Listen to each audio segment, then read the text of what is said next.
দুদিন আগে Vidyasagar CPM party অফিসে দুষ্কৃতীদের হামলার অভিযোগ উঠেছিল। বুধবার সেই ঘটনাস্থল পরিদর্শনে উপস্থিত হন সিপিএম রাজ্য সম্পাদক তথা বিরোধী দলনেতা জিতেন্দ্র চৌধুরী। এই হামলার ঘটনায় দলের কর্মী এবং সমর্থকদের মধ্যে কথা বলার পাশাপাশি ক্ষতিগ্রস্ত পার্টি অফিসের পরিস্থিতি খতিয়ে দেখেন তিনি। এই ঘটনাকে কেন্দ্র করে এলাকার সামাজিক ও রাজনৈতিক তরজা শুরু হয়েছে তা বলাই বাহুল্য। আমাদের রাজ্যের শাসক দল ভারতীয় জনতা পার্টি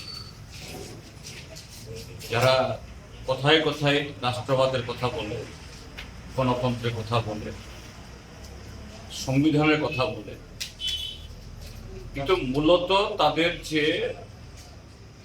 চিন্তা ভাবনা, ধ্যান ধারণা, উৎপত্তি সবটাই হলো একটা বর্বরতার উপর ভিত্তি করে। এই হলো তার চিহ্ন।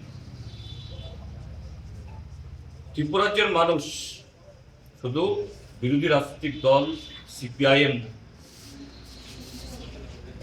এই রাজ্যে এই বিদ্যুতের মাশুল বৃদ্ধি এবং অন্যান্য আরো নানা ধরনের যে এই অজুহাত দেখিয়ে যেভাবে জনগণের পকেট কাটছিল, পকেট কাটা বললে সম্পূর্ণ বলা হয় না, ডাকাতি করছিল।